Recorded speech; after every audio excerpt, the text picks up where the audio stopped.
Hi, Katie. It's so nice to meet you on here and put a in-person-ish face Yeah, to your name. I'm really happy to be chatting with you today and learning more about you and the work that you do in the world. And so thank you so much for coming on. yeah. Thanks, Lisa, for having me. I'm looking forward to chatting a bit about what I do and hopefully getting to know what you do as well and where the overlap is there. I know we Mm, both work in trauma therapy and mental health, so I'm sure we'll have some good discussions here. yeah, awesome. Well, and yeah, Katie and I met online on the good old Instagram. Hmm. And so we've been having, chatting in the DMs here and there about mental health, her work in occupational therapy, her interest in somatic therapy and attachment therapy. So, yeah, it's just nice to have a fellow therapist on to chat more in depth about not only that, but your story. And speaking of which, I think the first kind of segue into this is I'd love to know about what has led you into the work that you do today. Like, how did you choose this particular mission in life? That's a good question. I was looking to get into physical therapy. I studied very hard in my last couple of years of school and was, feeling pretty good about my GPA. And so I applied to physio 2 or 3 times in a row and was waitlisted. I was working as a kinesiologist slash exercise therapist at the time. And in my last year applying, it was the third year, I thought to myself, okay, I don't know if I can do this again, working one more year. I would have been very happy in that career, but I always wanted to learn more and just advance my education because I love studying and Yeah. learning. So I think I was reading a book, a fictional novel, or perhaps it was based on a true story, and it was about an OT, occupational therapist, who Mm, worked with a man post spinal cord injury. And I thought that was so cool, that she got to help him out. He could no longer do a lot of the things he could before. He was in a wheelchair, but she still got to work with him and get him out in the community and help him find new ways of doing things mm. in light of his injury and new reality. So I looked up OT. I was like, what is this really neat career where you just Mm, hang out with people and help them do things? And I found out that the U of A offered it, and it was in rehab medicine, just like physio was. mm. And I don't even know if I knew when I applied that it was such a vast field. So Yeah. not only do we work with people who have had physical injuries or who have, physical conditions, we also see people for mental health and Mm, cognitive health. And then, of course, at the center of all that is our spiritual health and well-being. yeah. And so OT is really holistic, and I love that about the profession. So I applied and I got in right away. And I was just kind of like, okay, this is a sign, Mm, I'm not meant for physio. It's not meant for me, and that's okay. And the rest is history. So, mm. Well, thank you for sharing that and how sometimes when we think one path is the way, this other door kind of just is presented to us through mhm, inspiring stories and through maybe perhaps someone else's healing journey, and how mhm, that can just, yeah, catapult us into different careers, different viewpoints, different perspectives, big life changes, mhm, and all definitely. of the above. Yeah, yeah. And so, yeah, that was kind of my origin story of how I got into OT school. Mm, On that note, I should probably mention, so I actually got accepted to the program in 2017, and I've had my own health and mental health struggles over the years. yeah. So because of that, I had to defer until 2018. So I was accepted, had to wait a whole year to start while I figured out my health a little bit. And Mm, I worked as an EA for kids on the autism spectrum during that time, which I feel in hindsight, it really prepared me well for the OT program, Yeah. which again is so much more than just looking at physical health. Yeah. That's right. And during that waiting period, what did you find, excuse me, helped with, what you were going through, whether that was like Mhm. physical pain or emotional pain? What were the things that helped you stay rooted during that Mhm. time while also being in service? Mhm. Yeah, it was a difficult time for sure. So the nature of my job at the Children's Autism Services of Edmonton was flexible, which I liked. I Hmm. saw I had three sort of kiddos that I was assigned to. One of them I drove to and from school every morning, and then the other two I kind of alternated Mm. seeing in the afternoons. And so I really liked that aspect of the job, being in the community, Yeah. going to see people where they're at. And that's something I've continued in my work as an OT. I work in the community now as well. So that was helpful. And then unfortunately, I was going through kind of the end stages of a not so great relationship. And so over the course of that year, I really just sort of reflected on what was helping me move forward in life and what was holding me back. Mhm.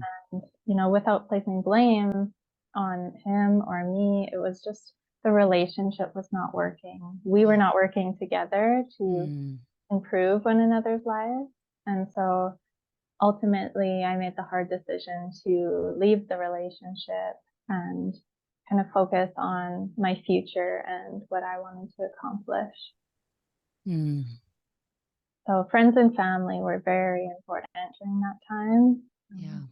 The We weren't support. officially, yeah, my ex and I, we weren't officially living together, but I was staying there most of the time. So, I had a friend come help me out after one fight. We just packed everything up and I got out of there and, I stayed with her for quite a while. It was such a tumultuous time. I think I might have stayed with my mom for a bit and then I got my own place and that was kind of the start, a fresh start of something new. And Mm. I just really, enjoyed my master's. I met a lot of amazing people in the OT program and that really, it kind of offered me some distractions and allowed me to move forward with things. Yeah. Welcome distractions, I'm sure. Yeah, and Yeah. very good ones too. Like we had so much fun in that program. And it was just such a positive environment. All the professors were so nice and so supportive. And when I was on campus, I was provided with the opportunity to partake in this project that myself and my fellow students worked on for the first year or two. Well, really for the duration of our schooling, actually. So about 3 years, which is the Comm room, Mm. the Corbett Comm room. And so that was a really positive experience for me, being able to work with my peers to conceptualize, plan, purchase items for, and then create this room in the Mm. basement of Corbett Hall, which is just across from the blood clinic there by the U of A hospital. Mm. Just in the basement there. And it was like the safe space where anyone could go to de stress. The lights were nice and dim, like incandescent lighting, no harsh fluorescence. And it had all these sort of calming activities like coloring, Lego, you name Mm. Wow. That I want to, yeah, I want to come back to that creation of the calm room. But first, I just wanted to also acknowledge what you said about, that transition of coming out of hardship, but having a supportive environment to kind of fall into. it. Mhm. And sometimes we can discount the importance of having a positive community experience and how that Mhm. ultimately helps us in the healing process, not by, you know, looking away from our pain, but being held in our pain, Mhm. and just really having kind of, yeah, fun and enjoyable things to Yeah. do while remaining curious and open, and how pivotal that could be on anyone's healing Mhm. journey. So like the Comm room, Yeah, yeah. having a place to go where there's other folks that are in their own kind of, yeah, they're in their own world, they're in their own stages of healing in life. Mhm. And yeah, I'm wondering too with the Comm room, was it open to, like, if you didn't want to talk to anyone, you could just kind of immerse yourself in an activity, or just like put on some headphones listening to some soothing landscapes, or like how did that work? And like what's the capacity of the healing room? Like how many people could you take in Yeah, at once? definitely. Yeah, that's a good question. So the idea of the calm room, and we had posters at the front sort of outlining some guidelines. I won't say rules, but Yeah. some strong suggestions as Mhm. to how to use the room. And one of them was to be as quiet as you respectfully can. Mhm. Of course, if there were a few people in the room, we wouldn't get upset at anyone for talking quietly, but sort of just respecting all of the people in there. So if you notice that someone's in there and they're alone, and you can tell maybe they just need some time Mhm. on their own to relax, and just being mindful of that. The capacity of the room. So in the last year of my schooling there, I started up conversation circles.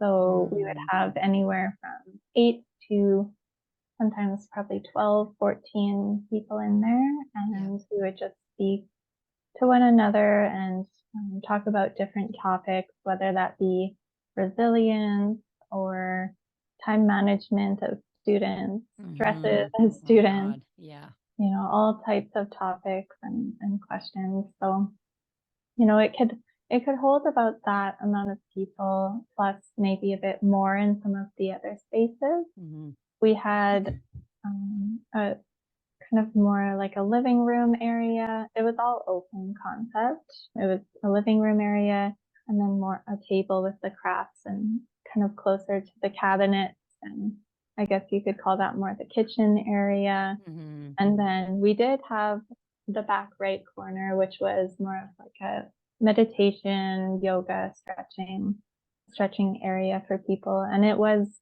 curtained off. So Mm. that was just the way the room was. And we kind of thought, okay, that's perfect. We're going to leave it like that. And it will just be a separate space that people can go and do their own sort of private prayer or meditation or whatever it is they need to Mm. do. And in terms of the nature sounds, music, we did have a speaker that had relaxing music playing on it. Mm. That was something that when you go in the room, I think we had a poster about this too. These are all the steps you need to do to get the room running. So turn on the lights, turn on the music, turn on the Mm. kettle. Mhm. We had tea, snacks, and fresh fruit available for people. Perfect. Yeah. So Mm. turn on in sensory rooms, like kids' sensory rooms, they have those sort of neon fiber optic lights. Mhm. So we Yep. had some of those, and we had them sort of taped up onto the wall in a really neat design. And so it would be plugging in those, plugging in the floor lamps as well. And yeah, I think that was it. Oh, we had a water feature at the front. Love the water features. Yeah, yeah, Mhm. yeah. Mhm. So we tried to incorporate as much nature and natural elements as we could. Yeah, well, from here, it sounds like you created a house with different Mhm. rooms, like a Yeah, safe yeah, a safe house. it really was. Yeah. And Yeah. that's something that I'm looking at um, creating for people in the community as well. So I've Mm. always really cherished that experience creating the common room on campus. And now, especially with winter rolling in pretty soon here, a Yeah. lot of, two major community centers just closed. And there's not a ton of shelter space or, appropriate housing for people. So these are things we're going to keep fighting for, but I also want to look into other options. So can we open a space like this downtown and or in the White Ave area, have it be a place where people can go for healing, like you're saying.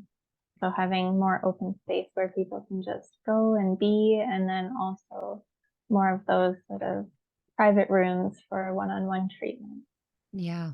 And what a wonderful way to just really welcome in this community effort that we so desperately need more of in all of our spaces, in all of the city centers. Being able to, especially if you don't have a safe place at home or, in whatever living situation you're at, or even if you do and you just like feel misunderstood or need just extra support that your current, working in home environment isn't supporting or isn't offering to you, just to have more of these spaces. I think that in the coming years, what I hope to see is exactly that: more places where people can go and just find reprieve and also get some help at the same time.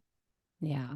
Yeah, and a large population that I would like to invite into this type of space would be the houseless population. So, Yeah, people who might just need to step inside for a minute that's or right. 10 or 15, an hour. 2, God, it gets But cold. it Oh gets so my cold. God. Yeah. Yeah, and it's not like the only solution, and it shouldn't be. It definitely will not be. Yeah. But at least if someone could go warm up for a bit, have some hot tea and grab a bite to eat, That's right. that's better than nothing. So, Yeah.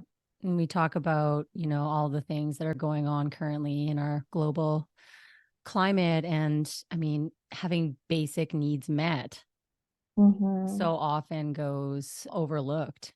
Even within people who have the means to provide for themselves, it's like, have you eaten today? Have you gotten enough sleep? Have you been in touch with a loved one? Have you paid attention to your kids? Whatever it is, the basic things. Are you hydrated? And for a yeah. lot of people, there isn't even access to that. So how can we expect that mental health and all of these other things are going to be in check when people can't pay their bills or, don't have a home to live in, and all of those issues. So yeah, it is a start, and it has to start somewhere, whether it be with one facility or two, or just more and more people getting on board with this idea that like none of us is good until all of us feel at least like a certain amount of safety within our lives. Yeah. Yeah, that's a good point. Yeah.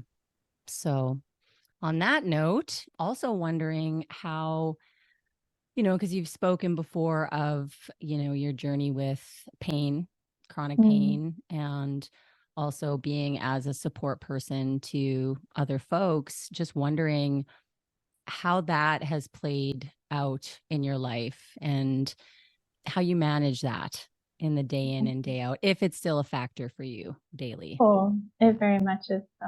I'm always learning ways to manage it better, but the fact of the matter is, once you've experienced something and a physical injury has occurred, or maybe you've developed a condition or a mental health disorder, it's very difficult to completely recover or have that never affect you again. Yeah. I've definitely recovered a lot or healed a lot since some of these incidents, but I know that it's not, one day you wake up and it's completely gone. So I've actually been working with a former nurse practitioner of 20 years who transitioned into more holistic health and did a doctorate in holistic medicine. Incredible. And yeah, it's amazing. So I've never felt more supported and optimistic about my prognosis Mm, ever, having seen so many Western medicine professionals.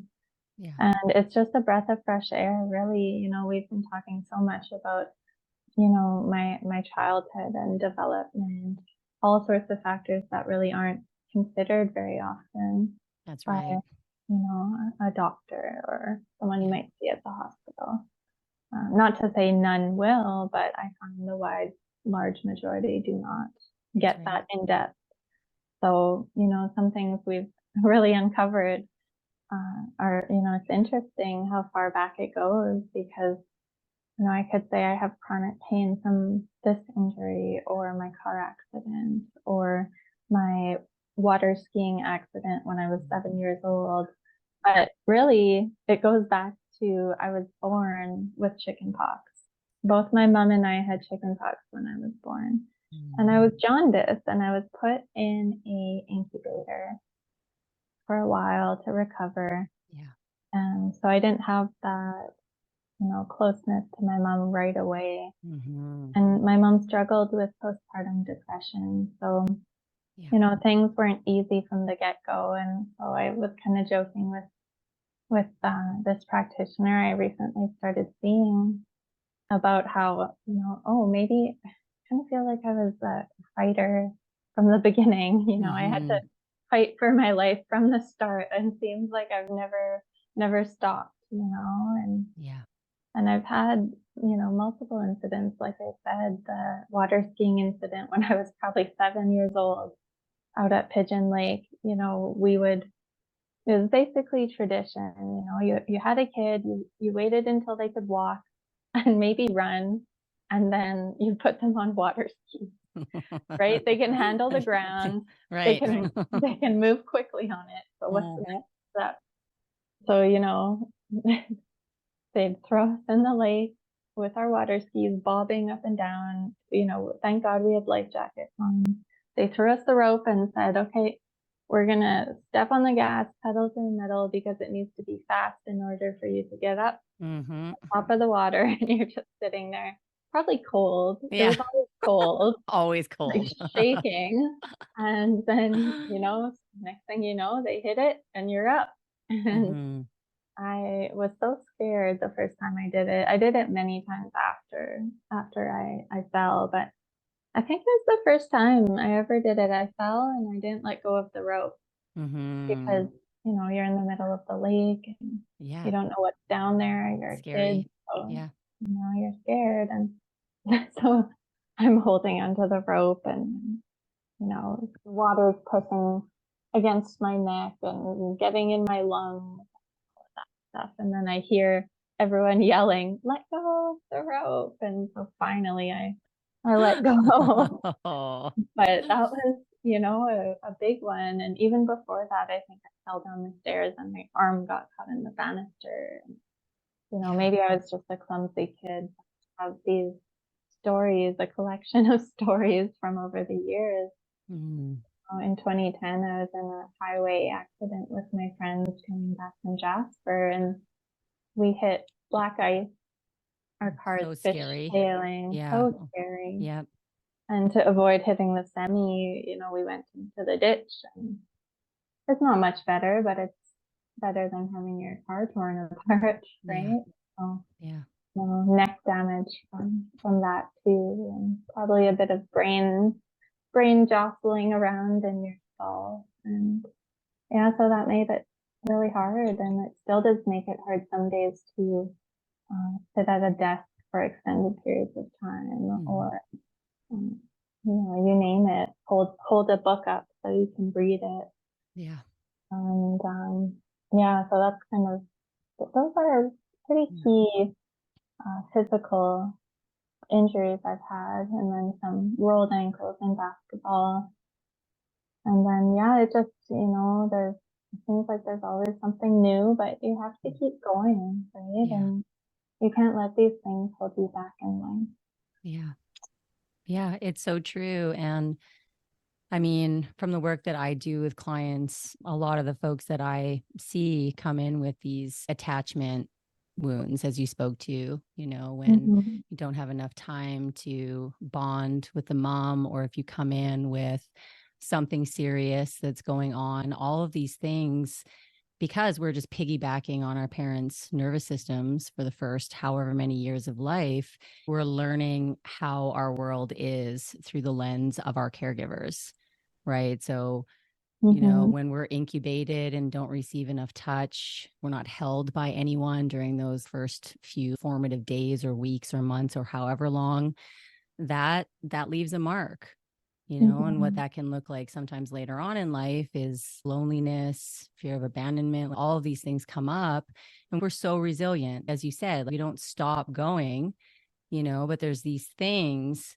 that are just still kind of somewhere in us that hurt, Mm-hmm. and the body's brilliant.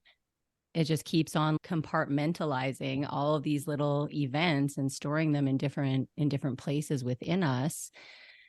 And then, accidents happen, car accidents. I've had a few concussions, mostly from volleyball and like banging my head Mm-hmm. on the gym floor.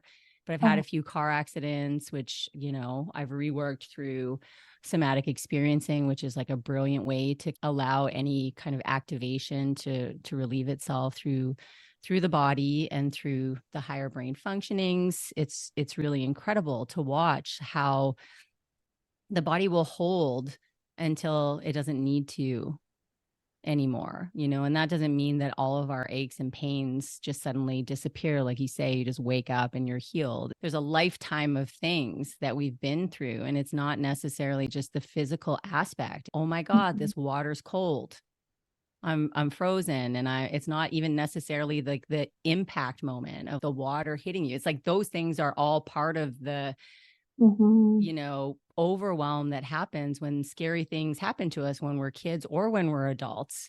All of these things together, and how we store them within, and how we perceive them and remember them, and what we make out of that logically, it Mm-hmm. all plays its role in how we function and how we're able to Mm-hmm. connect with those around us and ourselves.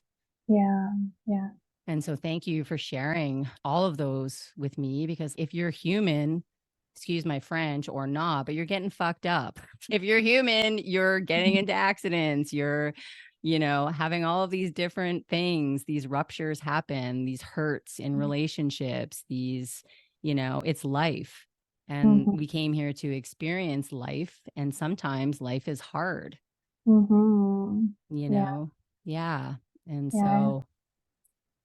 so much there, my friend, so much. For those of you wishing to dive into the world of somatic healing and get a taste of what it's like to discover the wisdom of your body, I'm offering $100 off my signature course, Reclaiming Resilience, to the listeners of this episode. It is a self-paced 5-week course that teaches you how to be with big emotions and sensations. It expands your capacity for more joy, more love, and more pleasure, while you also learn how to access your boundaries, intuition, and build safety within your body. Essentially, you'll be learning how to harness the power of your nervous system and welcome in more clarity, authentic communication, and fulfilling relationships. In the program, we are changing the way that we perceive ourselves, our patterns, and our limiting beliefs, as well as finding our unique voice. Use the code, all caps, feel good at checkout. And for those of you who are seeking one-on-one support, I also offer coaching and therapy packages and one-on-one sessions. I'll pop all of that information in the show notes. And now let's get back to the show. There. Agreed. Yeah. And, I joke sometimes that if you haven't been injured in some way, shape, or form, have you really lived?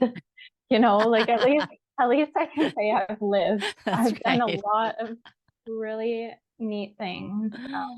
Like I said, I got back on the water skis. I Mm-hmm. got on the wakeboard, and then I got on the wake surf, and I, Yeah, kept trying things, and you learn and you grow. Do that's I right. have a reversed curve in my neck now from that incident? Probably. That's Yeah. probably what that's from. Yeah. right? But at least I had so many other times where I enjoyed myself.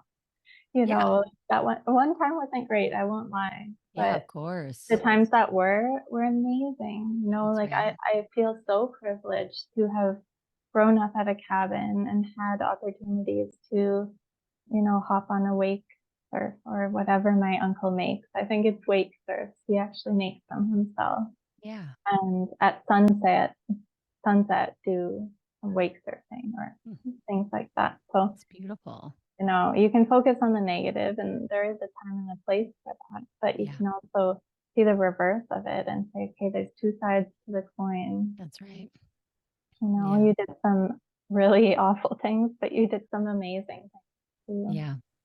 And I mean, that is part of it, is getting back out there, getting back into life. And Mhm. I find that sometimes when there's so much trauma living within us, Mhm. that's where it stops sometimes. Yeah. The fear just becomes too much. The ability to get curious about trying new things becomes null and void.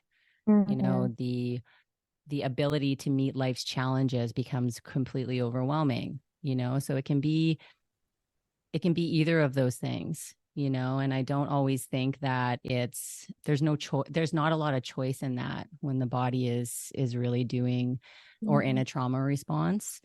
And so Yeah. that's part of the work, is coming back into aliveness. Yeah. Oh, you want to go and do that again? You want to get on the wakeboard? You want to, experience, you want to go in the car again? Mhm. All of these things require a certain amount of tending to capacity Yeah. and being able to harness enough safety to be able to get back on, the skateboard Mhm. or whatever it is. Yeah. Yeah. Yeah. It's funny you mentioned skateboarding because that is never an activity I could do I don't do after that I. either. Oh, I did. I Oh, you did. did? And then I hyperextended my elbow in grade 3 and I couldn't do karate anymore. So I stopped. I had to make the executive decision. Mm, Skateboarding is not for me.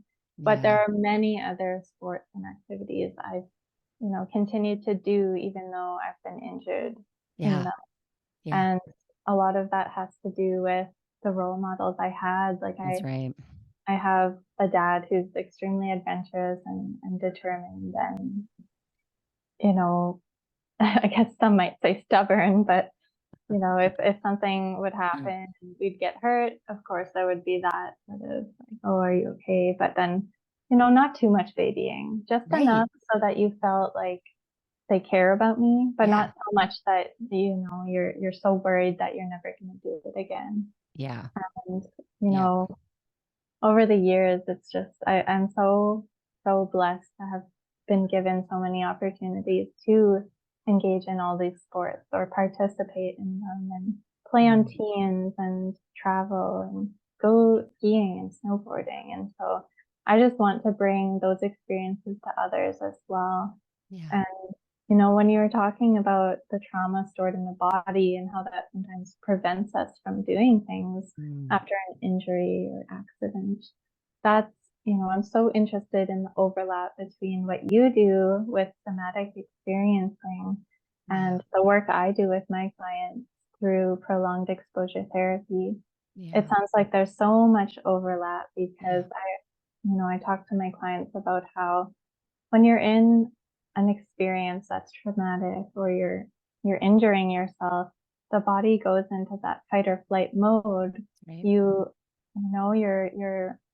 blood vessels dilate so blood can go to the muscles that need it or to the brain. Your breathing starts to speed up so oxygen Mm, can be delivered throughout the body. And, these things are helpful in the face of danger or, yeah. if you need to protect yourself. But if we're not careful to kind of reset our bodies after that, it can get stuck. And That's right. so we'll be in this perpetual state of breathing shallowly into our chest as That's opposed right. to deep breathing like we're used to, or like it's normal. That's our natural state is to breathe deeply. And sometimes it doesn't even have to be one traumatic incident or Mm, trauma at all. It can be stress. that's So right. daily Yeah. stress, There's going a fine to line. work. Yeah. When stress becomes trauma. Exactly. Yeah. Like, Well, it's uh, true. Like, yeah. so much of our working world nowadays is it's quite traumatic. You have to be up at this time. You have to work these hours. You Yeah. have to be productive. If you're not productive, you're put on an employee performance plan. Yeah. Your livelihood is threatened if you don't do what the higher ups say. Exactly. And so that's, part of why I started my own business, because I knew that I could do my job just as well, if not better, if I had more flexibility in when I work, Exactly. how I work, Yeah. and why I work. A lot of times Yeah. I didn't agree with the company values or the way they did things or how they treated their employees. And that was something I always vowed to myself, is if I bring on any contractors or employees down the road, I want to make sure they feel like they're a part of the company. They're not just a number, and Yeah. they have a say in things. Exactly. Yeah.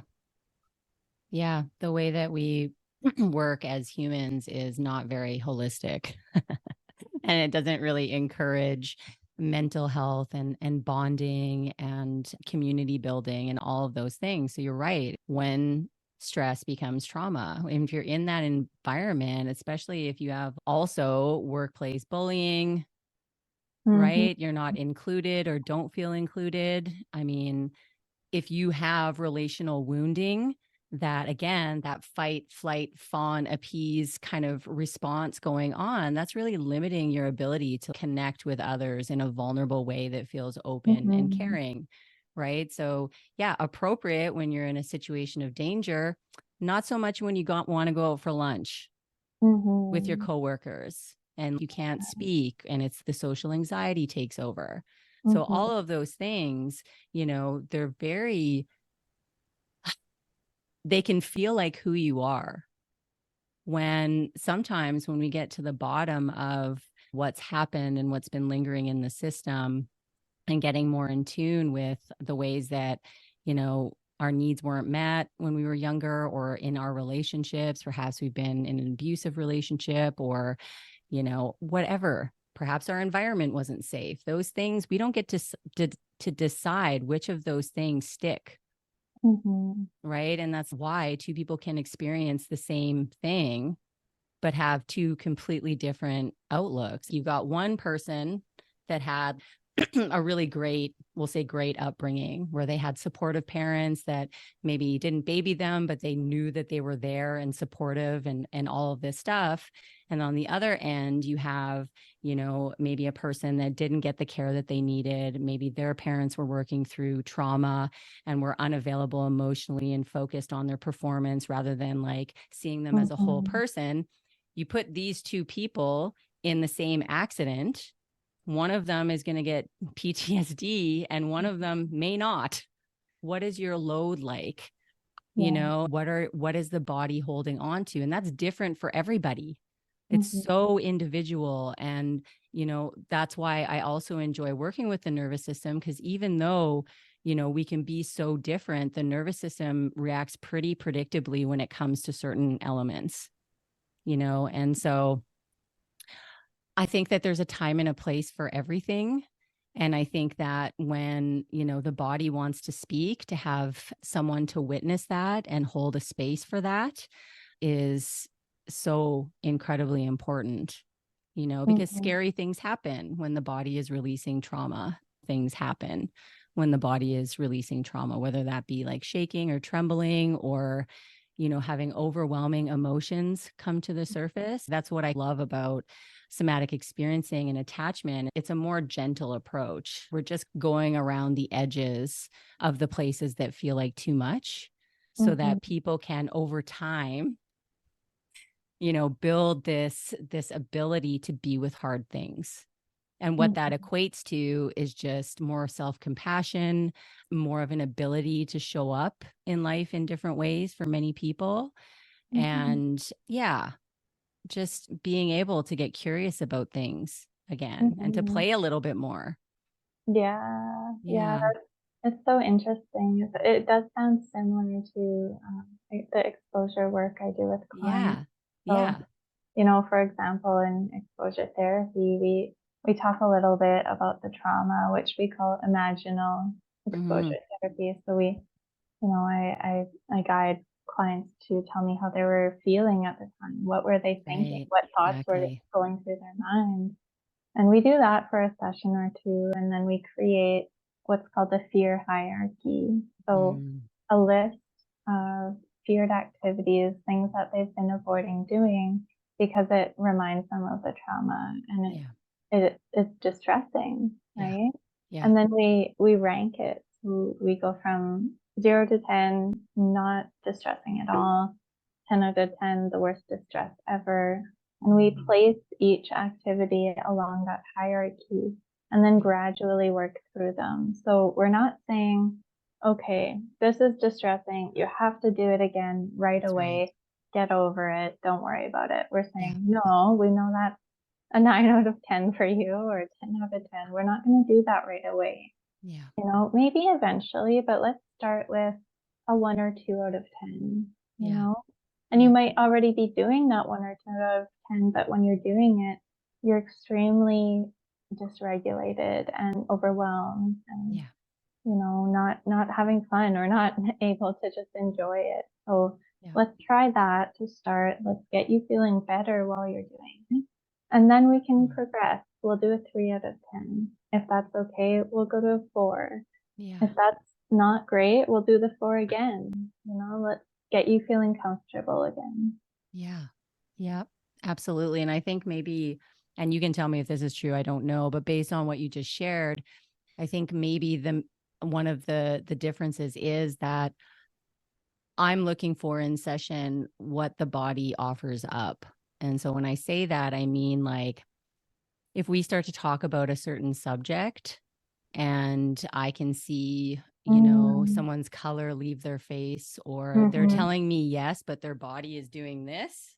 mhm, I'm watching for these different signs of, definitely. fight, flight, freeze, which I'm sure that like you're observing as well. And Yeah. then, potentially we might go into boundary work. We might go into, some sort of attachment visualization. We might go into, orienting to the room and doing these types of things that mean safety to the nervous system before we even Mhm, address any other content that mhm, might potentially come up.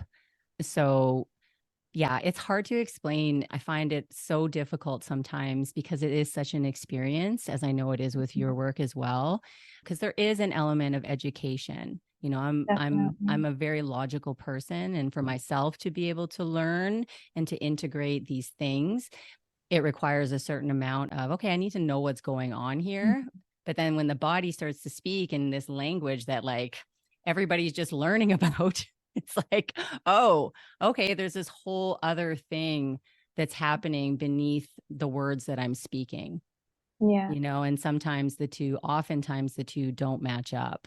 And Yeah. that can be through words or facial expressions, or what I shared Mhm. earlier about asking about a boundary and someone saying yes, but then like literally Yeah. doing this.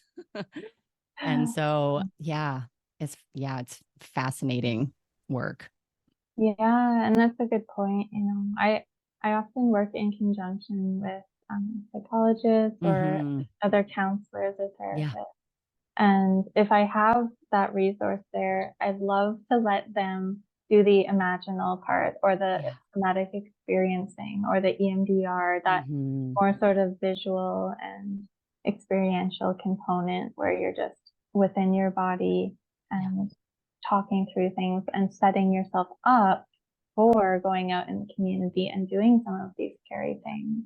And Yeah. then once that is really solid, that base is formed, then I jump in and I say, hey, why don't we try this and see how it goes? And I'll actually go out with them.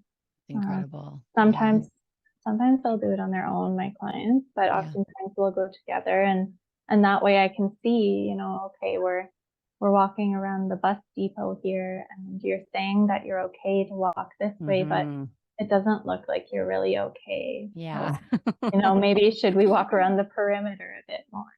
Yeah. And then we'll do that. And then I just kind of take my client's lead and, what do you want to do next? And sometimes they'll challenge themselves, and then, it's a beautiful moment. And oftentimes we'll get, a hot coffee or a drink and make it a bit fun too. So that association is there, that this isn't just a scary activity. It can be okay. I can feel okay. And having a tasty drink in your hand can help ground you in the moment as well. So using the sense of taste can be really grounding. Yeah, absolutely. And is that part of, because I noticed that you do the nature walks. And so is that part of what you're speaking to, going out with people, whoever wants to come, or is it mostly just clients, or is it available to whoever wants to meet up?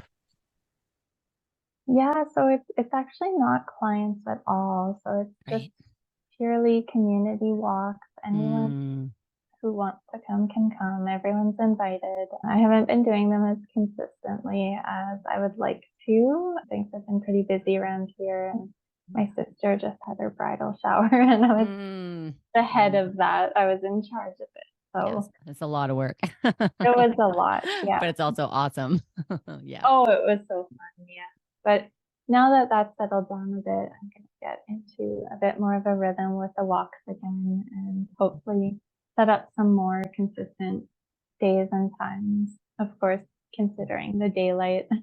I think our last walk, we went at 7 p.m. like we had all summer, and it was dark within half an hour. So we're going to adjust the times a bit. But it gets a little bit harder in winter when it's dark at like 3. I know. Yeah. Exactly. So it's good. We do not so much recently, but at the start I would do various therapeutic activities with people. So like the 5, 4, 3, 2, 1 classic grounding exercise. What can you see? 5 things you can see. 4 things you can hear. 3 you can smell. 2 you can taste. Or I don't usually do that one. I say, okay, bring a snack, or I brought snacks for us. So 1 thing you can taste, and then 2 things you can feel or touch. So that one's really nice. I like to do that, in a kind of scenic spot. And, various breathing exercises I've done before. I've read out loud a mountain meditation to the group. And, just lots of interaction with nature. So, one year we made snowmen, snow women, snow people. And just as much, I think one time we went barefoot. We walked down to the river, took our shoes off. As much as, that sort of interacting with the natural elements as we can get within the city anyway. Yeah. Bringing back in the nature. So important. I mean, it's been huge in my own journey as well. And it speaks to finding things that are pleasant to look at and noticing, the senses. What am I smelling right now? What's outside? What's my environment? Doing this exploratory orienting rather than looking for danger, which so often people can find themselves in. So, being out with people in community and taking them on these walks and noticing things while you're walking. It's huge. It's all part of embodying the experience. And so I love that you bring that element into it as well, while drinking your favorite beverage, feeling the way your hand feels on the cup. All of these different things help people bring people back into the present moment, which is where things heal. Exactly. And one of my favorite exercises or pieces of homework I like to give my one-on-one clients is a very similar thing. It's called the Informal Mindfulness exercise. So I get them to pick 1 activity in their morning routine, 1 in their evening routine, And then their daytime activity can change from day to day, depending on what they need to accomplish, what they want to accomplish. Yeah. So, oftentimes I'll recommend making yourself a cup of tea or coffee in the morning. What does that smell like? What can you see and hear? What's the temperature of the mug and taste? Yeah. In the evening, it could be taking a shower. How Yes. often do we do that activity mindlessly or That's right. distracted?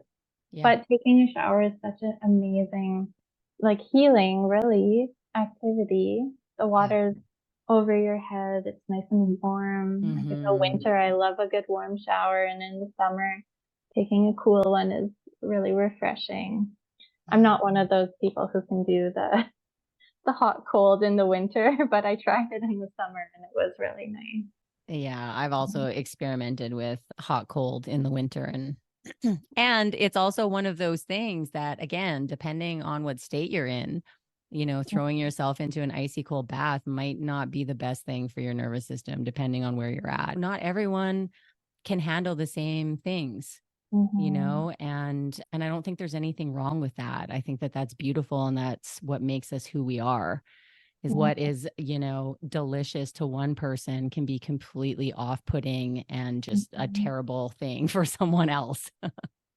Yeah, and Right. that's such a good point. Is oftentimes we think that in order for something to be effective, it has to be the extreme version of That's it. So right. boiling hot and icy cold, That's that's the right. only way it's gonna work. But if you want to try this method, like there's lots of evidence to prove that it's effective. And if you want to try it, we'll try it with, maybe, okay, hot water or warm water, and then Totally. switch it to cool water. Yeah. Don't do cold right away because you're not gonna like it, right? Yeah. So Yeah. start slow, take it easy, the blood flowing. So if we have hot water, then the blood vessels are going to open up and blood flow is going to be more, it's going to be easier, right? Yeah. And then the cold constricts. So, getting rid of inflammation in certain areas. That's why the ice and heat combination is so widely used in physical therapy. Totally. Yeah. So, you can try these things at home and it doesn't have to be, 99%. You don't have to go 0 to 100. You can go 0 to 10 and, maybe you find some benefit from it. Whereas if you go to 100 right away and you're not comfortable, you're not feeling like you're enjoying it, then it's going to be counterproductive. Totally. Yeah. Even as you speak to just, dipping your toes in, that could look like putting your hands in icy cold water. That could look like, putting your face, which could be triggering to some people, but I've tried this as well. Just I like love putting the my face. face. I love the face. The face was So great good. for me. Yeah. And the Yep. hands. And the And hands, and the feet. face. I I love feet. haven't tried feet.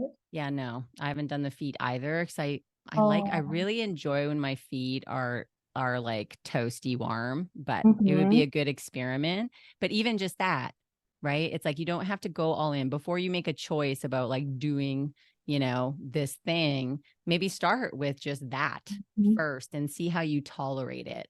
Mm-hmm. And then you can like kind of progress. But you're right. Oftentimes, it's kind of this black or white thinking Mm-hmm. that can sometimes be a trauma response to this all or nothing. Like, Mm-hmm. we get really kind of desperate sometimes to try different things in hopes that we'll feel better. Mm-hmm. And sometimes that works, for certain people that can be a beautiful thing. And then for others, a more gentle path is what's required.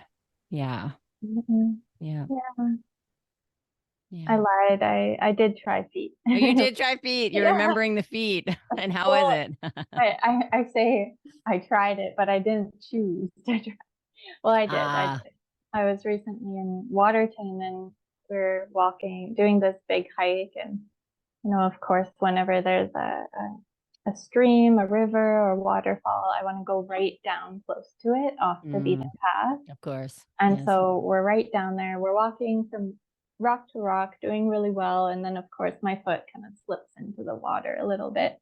And it's cold and my toe is all wet. I was just going to keep going, but I was like, no, this is uncomfortable. What can I do about it? So I took my shoe off, and it was a beautiful sunny day. Not Mm. super warm, but warm enough. I had lots of layers on, sunny. And so I took my shoe and sock off, and I put some on this big log, and I sat there for a little bit with my legs and feet just in the sun, Mm. warmed up a bit, and then I went and put my feet in the cold water, and Yeah. it was really refreshing. And then kind of walking around barefooted was super nice. So Mm. yeah, no, I definitely have done feet in cold water before, just not at home, usually Yeah. more out in nature. See, now you're reminding me how I lied too. My feet have definitely been cold because my husband Tim and I, we used to go and put our feet in the snowbank, Yeah. like bare Oh feet in gosh. snowbank. So obviously that's cold exposure.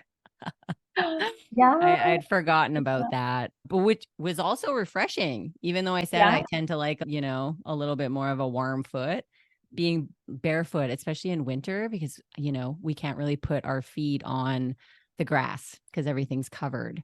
So Yeah. even just being able to take off our shoes and socks, and even Yeah. if it's snow, it's super uncomfortable, and like the ankles, they burn. But Yeah. afterwards, there's definitely a surge of something happening. Well, see, now you're reminding me of my childhood memories of, Yeah. being up in Fernie, and, we're with family friends in a hot tub, and then we jump out and do That's right. Snowman. snow angels The snow angels. in the Yes. snow. Mm-hmm.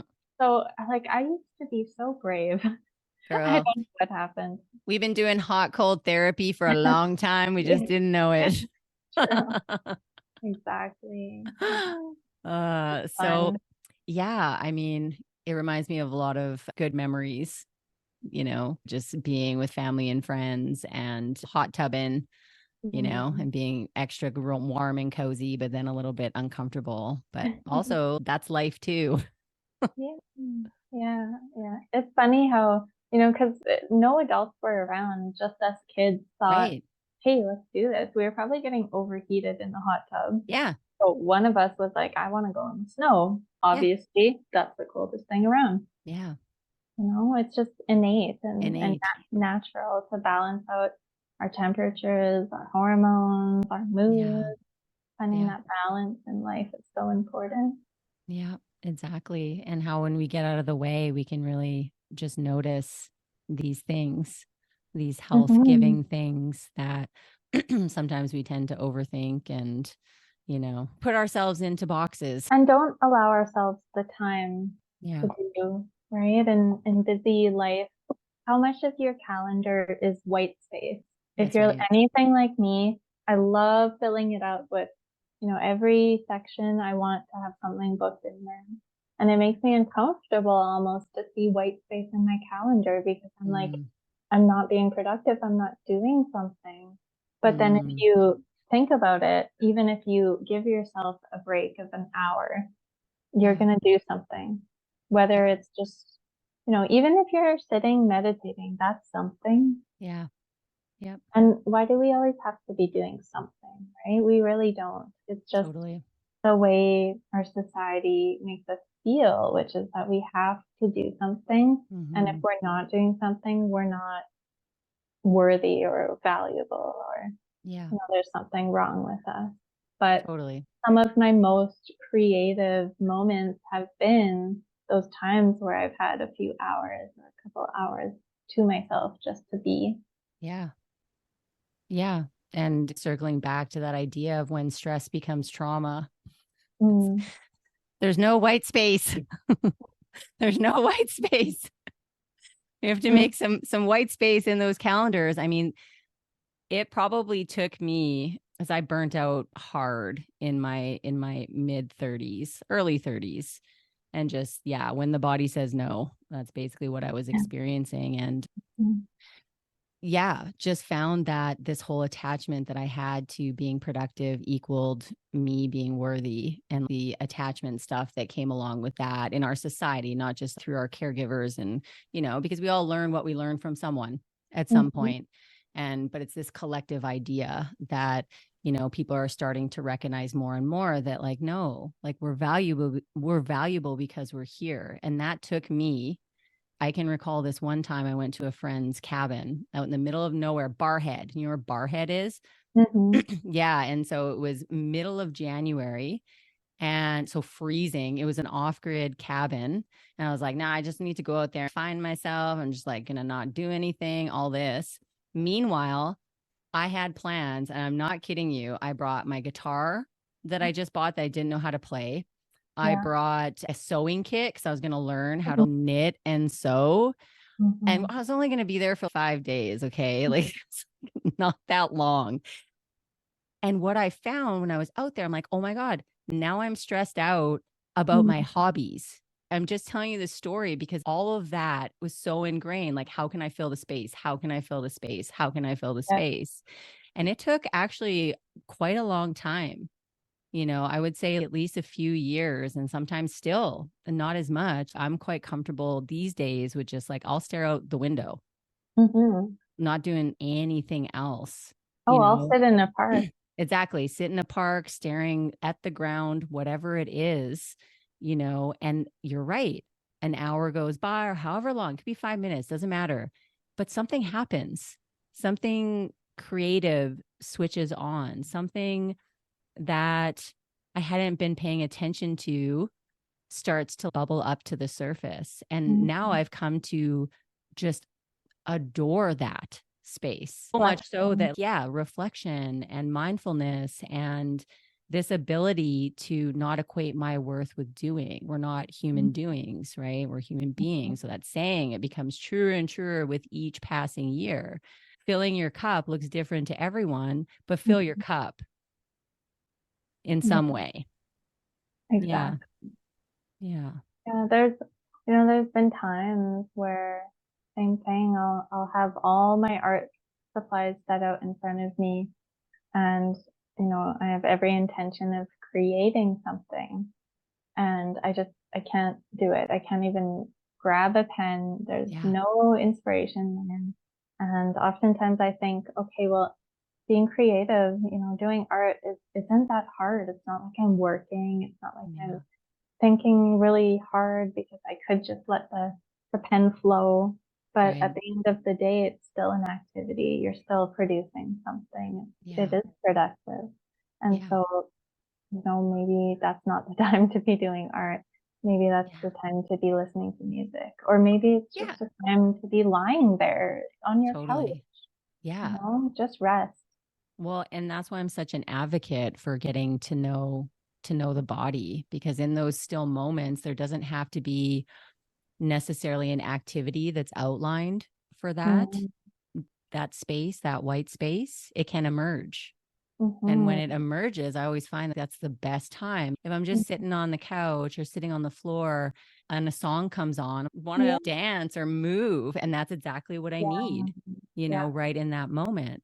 Whereas, another day, maybe my art supplies or whatever I'm working on, I've been sitting out and I've been looking at them for days. And then maybe 3 days later, I'll be like, now I'm into this. Now I know I have a vision of what I want to paint or what I want to draw. There's a time and a place for everything. And you're so right. It doesn't always have to be stillness. It can, maybe a moment of stillness before your body really integrates and your thoughts integrate, and you realize what you need to be doing at that moment, or you want to be doing. And that's happened to me too, where sometimes my best moments of mindfulness are the moments where I'm just moving, through yoga poses, but not even specific ones, not even poses, just muscle groups and stretching and doing movements that feel good to the body, not what you're following on an exercise video. That's right. Because we're not all built the same, and we don't all do the same things day to day. Totally. So, we have to do what feels good to us, and stretch the muscles that need stretching, strengthen the ones that, might be a little weak. Move through ranges of motion and improve that mobility so you can do whatever you want to do in life. Yeah. I appreciate some structure sometimes if I'm going to the gym, or which is rare. I'm not a gym goer. But sometimes I like to go, and when I do, I appreciate, okay, going in, gonna lift these weights, gonna do this thing, and then I'm gonna get out. Mhm. And I think that that's beautiful too. Or if I put on Yoga by Adrian, if I want to do like Yeah. yoga at home, I'm like, awesome, like this is great, and I have this ability to do so in the comfort of my own home. But Mhm. also sometimes in stillness, which I didn't realize when I was an avid meditator, is that, I was for a long time in my life in chronic freeze states. And so, what meditation, long sits of meditation, were doing for me, were putting me into deeper cycles of shutdown. Mm. And so it's interesting to view it through that lens, because my partner, my husband, and I, we did a 10-day silent meditation called Mhm. Vipassana in Merritt, BC, many years ago. It was 2012. And I just remember, well, I didn't get completely overwhelmed or anything like that, but I could feel nothing. I was just feeling nothing. I was just feeling Mhm. more and more. I was kind of just like retreating Mm. into something.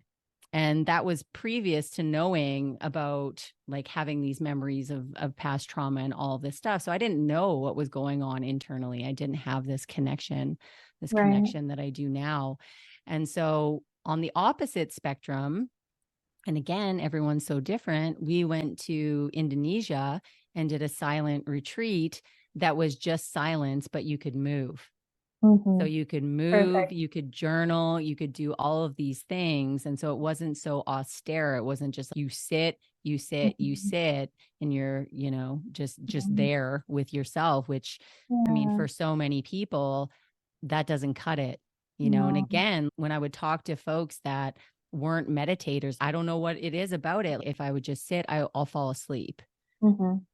Yeah. and that is a sign in certain bodies of going into a parasympathetic Yeah. state that's like deeper than what we want. Like it's going into either dissociation or Mhm. collapse, right? And so, again, there's no one activity, there's no one thing that's in all, Mhm. you do this one thing and you get this result. And that's Exactly. just not how life works. It's not how our Mhm. bodies work. It's cultivating this inner wisdom to know ourselves well enough to know that, Mhm. this is what happens when I do this. It could be different tomorrow or next week, but right now, in this Mhm. moment, this is what's happening for me. Exactly. And that's Yeah. a good point you make about having some structure, or Yeah. knowing a little bit about what exercises you can do. That's right. Um, if you don't know that and you don't know about proper form, Yeah. then you're going to risk injury. So it is Yeah. important to work with a professional in that regard. Yeah. I would recommend that over jumping into, exercise videos if you've never done stuff before. So Uh, many injuries happen in exercise videos. yeah, it's a tough one, right? And Yeah. I think getting that form down and learning how, the wide range of exercises out there and how to do them is definitely a great first step if you're a Mm, person who doesn't know how to do that. And then from then on, when you are working out, you can adapt it and you can yeah. adjust and do what exercises feel best for you that day. Yeah. Yeah. Absolutely. And with a silent retreat, I don't know how you did that. I think that's so amazing. Um, I was happy to do it at the time. I was like, I don't have to talk to people. Thank God. I was I seriously. I just feel like with all my injuries, I could see myself Oh just yeah. sitting or laying Dude. there, like dying to move. So, Yeah. I kind of feel like the second one you mentioned, where it's silent but it allows movement. I just feel like that's a bit more trauma informed in that, 100%. Yes. yeah, Yeah. because it just respects where everyone's at, That's right. and understands that not everyone can sit still. Yeah. Absolutely. And that just speaks to, evolving. Sometimes these old systems Mm, they need changes mhm, to account for different bodies and where different people are at in their lives. Vipassana is a beautiful experience and is and continues to be for so many people, but I prefer to, if I'm going to go into that kind of state again, that meditative state, to be able to move freely and to participate and look at people and journal my feelings and eat good food and kind of all of these things that contribute to nervous system health. It feels less punitive, you That's know, right. like That's like right. you can move, you can eat, like you're saying, eat food. And I did a really amazing yoga retreat last summer, I guess 2 summers ago now in 2022. And it sounds very similar. You know, we were able to talk, but same thing. We were doing yoga and moving our bodies and fueling them with good food and laughter and fun. And so those types of retreats and experiences can really just soothe your soul. And you know, even talking about what's good for the body, and you know, it's also our nervous systems too, right? And brains, our souls. Yeah, that plays a huge role in all of the things that we're talking about. Everything that we do involves that pretty much. The nervous system, and in relation to other people and how we communicate with each other, or how we feel like we can't communicate with each other. It all ties into the brain and how it's wired, and the nervous system and how it's wired. And it's helpful to know that whatever we've been through, whatever things have happened to us, do not have to be this life sentence. And you know, that's really powerful wording, because unfortunately for some people it really is a life sentence. And I mean that very literally. You know, you have people who have endured such severe trauma to the point where it's living in their body, that trauma. And you know, sometimes it gets so bad that people move into houselessness out of no choice of their own. That's not a choice many, if any, would make. And so, you know, you have people who are struggling and now they're houseless, and now they're on the streets trying to cope with all the stresses. And there's, you know, substances out there, and who knows, you know, maybe they give it a try, and then they tried it, it helped with their pain, so they tried again. That's right. And you know, we get into these cycles coping using the strategies we have at our disposal at that time. That's right. And for me, you know, because I guess I should have said this earlier, but in 2017, when I was supposed to start OT school, I was diagnosed with bipolar disorder. And at the time, you know, the coping strategy I thought was best was prescription medication. I, you know, didn't think I was bipolar. It was the idea my boyfriend had come up with, and he got his dad, who's a surgeon, to write me a prescription or refer me to a psychiatrist that he was seeing. And I agreed. You know, my ex was studying pharmacy at the time, so I thought, he knows best. His dad knows best. Let's do this. But, you know, in hindsight, I really wish I had continued on my own treatment path with my family doctor. You know, I was just starting CBT, and I was really hoping that that would help, but I ended up going the psychiatrist route. And, you know, within the first meeting, at the time, I was not healthy. I was not doing well. You know, my ex and I were on the rocks, and I was drinking lots, and he always smoked a lot of weed, so we were smoking together. And it was just not a healthy space. So I was already what I would consider pretty hooked on these two substances, alcohol and cannabis. Absolutely. Yet when I saw this psychiatrist, I was not screened for any substance use. I never filled out any forms, or I don't even remember her asking me any questions about that. Yet by the end of our first session, you know, I think I just said, oh, my boyfriend thinks I'm bipolar. And then by the end of the first session, she was like, yep, you're bipolar. And she gave me medication for it. 2 medications, actually. Mood stabilizer for the depressive episodes and an antipsychotic for the manic episodes. Wow. And, you know, looking back on it, I've since going on medication, I've been hospitalized 3 or 4 times for mental health. Yeah. Before that, I had never been hospitalized for my mental health. And so once you're in the system, once you're labeled something through the DSM-5, it sticks with you. And everyone you see after that says, okay, this person's obviously bipolar without even meeting you. Yeah. And in my most recent hospitalization, I met a psychiatrist, the nicest one I've ever talked to. And he said to me, it sounds like at the time you were struggling with substance use disorder. You were drinking a lot, smoking a lot of cannabis. That's right. Alcohol is a nervous system, central nervous system depressant. Exactly. Depressed. Yeah. And cannabis with the THC especially is psychoactive. So you can, if you smoke a lot, you can have a little bit of psychosis or, it's psychoactive. Damn straight you can. Yeah. I know. Yeah. So, that was just like a huge news flash, light bulb went off in my head.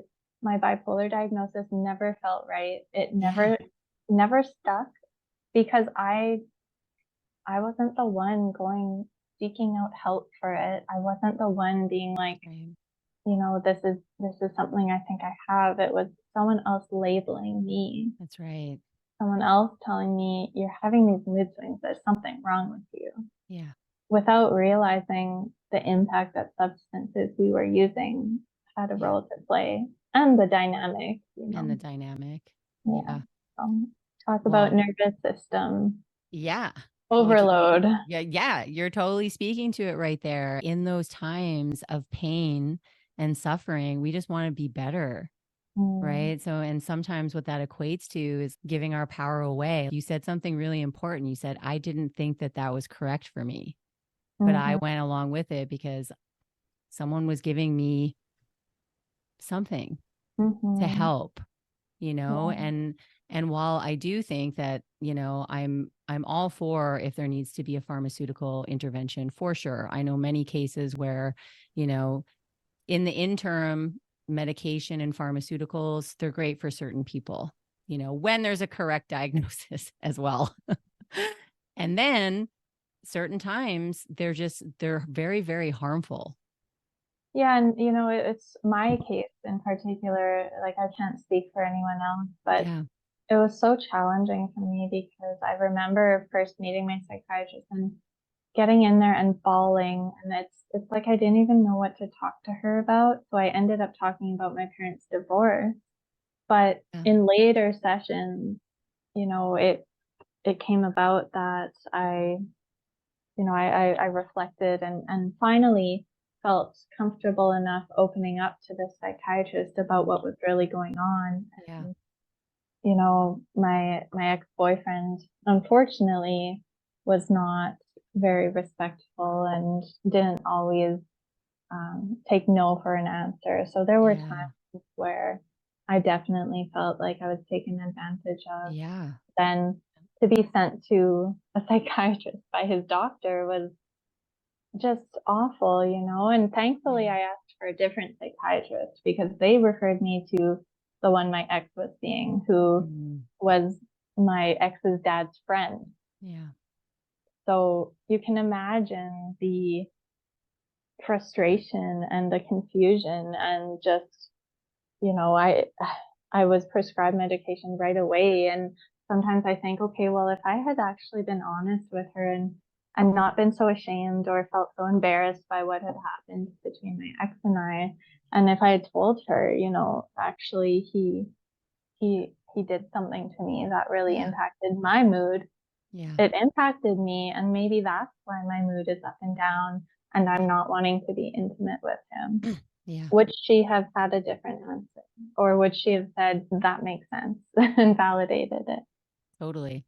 Yeah. Thank you for sharing all that as well. But it also plays into that when we're in low places, it's really hard to discern what's right for us, and especially if we've been hurt in what's supposed to be a safe container in a partnership, if our boundaries have been ruptured or crossed, in like such an intense way, it's no wonder that we look to these different substances, these different things to, we lost each other for a minute there. So I had just talked about how, I wonder what would have been different had I been more honest with my psychiatrist, less Right. embarrassed about what happened, and Yeah, more open, so that she actually knew the dynamic and what was going on at the time. absolutely. Would Yeah. that have changed her diagnosis or her treatment, right? Would she have said, oh, how are you coping with that? And what, That's right. And then I might have said, well, I'm drinking a lot of smoke, That's like right. Yeah. it's been really hard. But the Yeah. fact of the matter is, each healthcare provider plays a different role in our Yes. healthcare system. Yeah. And seeing a psychiatrist was never my idea. It was never something I ever thought I wanted to do. Mm-hmm. And so it's frustrating because I allowed other people to influence my decision. Yeah, exactly. Yeah. Yeah. And I, if anything, I just want to encourage people to really make their own decisions. And even if a doctor is telling you to do something, if it doesn't sit well with you, question it, ask them why, get a second opinion, Exactly. and maybe see someone who's not within the Western medicine sphere, because that perspective is going to be medication Yeah. a lot of the time, Most of the time. Yeah. chemo Most. Yeah. most of the time. That's what makes the world go round in Western medicine, right? We have our big pharma, and oftentimes doctors are impacted and influenced by these pharmaceutical companies, whether they care to admit it or not. Just through kickbacks, through luncheons, come learn about our drug, we'll give you free food. That's right. And a lot of these jobs wouldn't exist if we didn't have medication. Yeah. I really appreciate you bringing that into the conversation, the piece around trusting yourself and also getting a second opinion and reaching out to different practitioners that aren't necessarily so heavy on the pharmaceutical train, because it does take a village in many cases. And what you're speaking to and having all of these different practitioners and modalities, it creates a view of the whole person, and gives these different lenses through which we can view our pain and our trauma and our resiliency through. So yeah, thank you for bringing that up and sharing your story, your painful story about that relationship and what that time was like for you. I really appreciate that. Yeah. And yeah, just go ahead. one last thing here, because I know it's so hard in today's day and age with our economy and everything.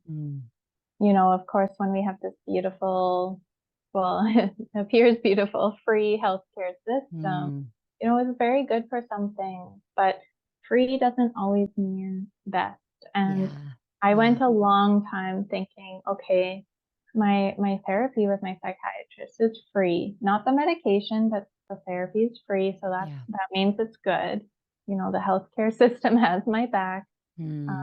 But really, the way I view medication is, for me anyways, I've been on it for too long. Now I'm at a very low dose, and I'm working with this natural healthcare practitioner, which feels better than ever.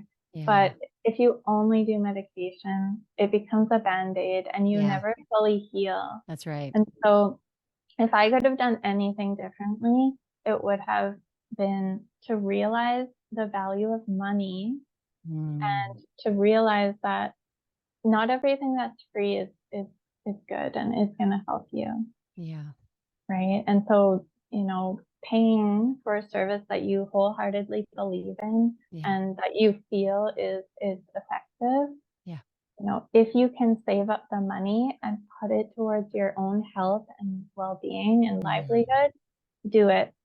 Yes. I would recommend that over going on a trip to Mexico. Me too. Yeah. I mean, everyone loves Mexico. Don't go to Mexico, go to therapy. That's like our slogan. And the right therapy, right? The right therapy. Yeah. Yeah. Well, thank you so much, Katie. I want to know before we close off here where people can find you, how folks can access your work. I'll have it in the show notes too, but I would love for you to just tell our listeners.